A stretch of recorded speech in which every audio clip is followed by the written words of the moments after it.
NCP के पास विधानसभा में कुल 53 विधायक है। जरा अंक गणित आपको बताते हैं।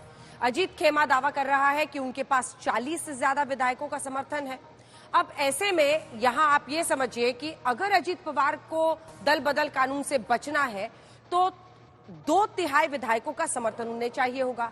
आंकड़ों की नजर से अगर देखें तो 53 का 2/3 होता है 36, यानी अजीत पवार को 36 विधायकों का समर्थन हर हाल में चाहिए। लेकिन अजीत पवार गुट और शरद पवार गुट के अंदर से आ रही खबरों के मुताबिक अजीत पवार के पास अभी 36 एमएलए का सपोर्ट है ही नहीं। अजीत पवार के समर्थन में 53 में से लगभग 24 बताया जा रहा है, अभी तक सिर्फ 24 विधायक है। 53 विधायकों में से 14 विधायक जो है वो शरद पवार के खेमे में साफ दिखाई दे रहे हैं। वही 15 ऐसे हैं जिन्होंने अभी कोई फैसला ही नहीं लिया है, जिन्हें अनडिसाइडेड कहा जा रहा है। 15 विधायकों ने अभी किसी भी तरफ जाने का फैसला लिया नहीं है। समझने वाली बात यह है कि न तो शरद पवार के पास पूरे नंबर है और ना ही अजीत पवार के पास पूरे नंबर है। आगे क्या होगा आपको इस रिपोर्ट के जरिए जरा समझाते हैं। ये वो चेहरा है जिसने महाराष्ट्र नहीं छोड़ा, लेकिन महाराष्ट्र में रहते हुए देश की राजनीति में हमेशा दखल रखा। नाम है शरद पवार।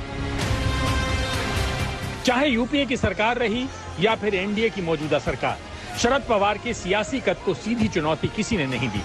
पवार ऐसे क्षेत्रीय क्षत्रप हैं जिनका सम्मान विचारधारा में बटी पार्टियों से ऊपर है। ये शरद पवार की सूझबूझ है कि सभी उनके कायल हैं।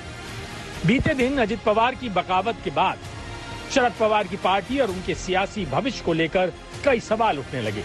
सवाल उठे जब पार्टी को एकजुट नहीं रख सके तो 24 के लिए तमाम विपक्षी दलों को एकजुट करने निकले पवार का क्या होगा। लेकिन पार्टी के दो फाड़ में बंटने के बाद भी पवार ने अपना धैर्य नहीं खोया। पहले भतीजे अजित पवार के साथ गए विधायकों का आकलन किया। जैसे ही होमवर्क पूरा हुआ, शरद पवार ने ऑपरेशन अजित पवार शुरू कर दिया। मला असं वाटतं की याच्यात विचार करण्यात त्यांना वेळ घेतील तोपर्यंत महाराष्ट्राच्या विधानसभेचा कार्यकाळ संपेल। त्यामुळे थोडक्यात पुढच्या निवडणुकीपर्यंत त्यांच्याकडून निकालाची अपेक्षा माझी नाही है। बहुत अच्छी तरह से हम राष्ट्रवादी कांग्रेस पार्टी बढ़ाएंगे। हम राष्ट्रवादी पार्टी के और भी ज्यादा वर्कर्स पार्टी में कैसे आएंगे वो देखेंगे। हम अभी पावर में आए हैं, पावर में आके अलग अलग रीजन जो है वहाँ के जो सवाल है वो सवाल हल करने के लिए हम पूरी कोशिश हमारी रहेगी। शरद पवार के एक्शन में आने से पहले पार्टी में टूटती स्क्रिप्ट को बहुत दमदार माना जा रहा था। उसी सियासी स्टोरी में सस्पेंस की एंट्री हो गई, यानी अजित पवार के दावों पर अटकलों का बाजार गर्म हो गया। हालांकि चंद घंटे पहले तक जो मैच एक तरफा लग रहा था वही अब आखिरी ओवर की आखिरी गेंद तक चलेगा, ऐसी तस्वीर बनने लगी है। 4 साल से पहले चुनाव के लिए लोगों के सामने गए तो हमारा टारगेट क्या था? मोदी का टारगेट क्या था? हम लोग। और तब इनका टारगेट बना के इनके खिलाफ लाइन रखने के बाद 4 साल काम करने के बाद आज ऐसा क्या परिवर्तन हो गया? स्टेट के और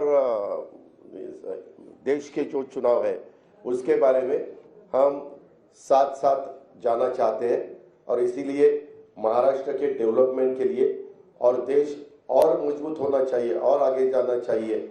जो कुछ आज थोड़े बहुत प्रॉब्लम होते हुए वो सॉल्व करने के लिए भी सबने एकजुट होके उसका मुकाबला करना चाहिए।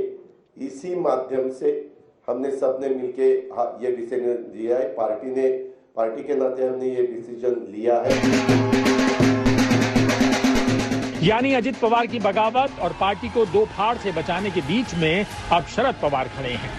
संदेश साफ है, महाराष्ट्र के सियासी ग्राउंड का मैच अपने ही कायदे और कानून से चलेगा। ऐसा क्यों? शरद पवार ने समझा दिया।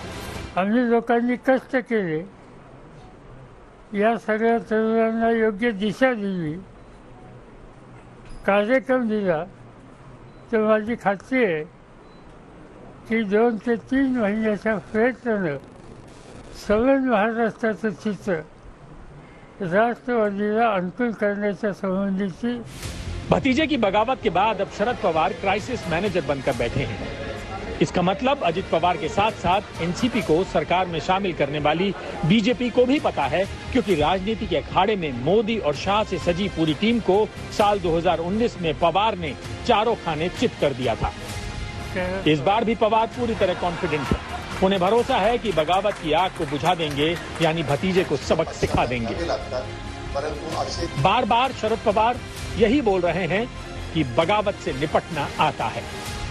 साल 1980 में भी शरद पवार को बगावत का सामना करना पड़ा था। वाकया यूं हुआ कि विदेश यात्रा पर जाने से पहले 69 विधायकों का समर्थन था। विदेश से लौट के आए तो सिर्फ 5 बचे थे, लेकिन पवार से बगावत करने वालों को जनता ने तब सबक सिखाया था। पवार का इशारा यही है कि पार्टी से बगावत करने वाले विधायकों को एक बार फिर जनता सबक सिखाएगी। आज तक ब्यूरो।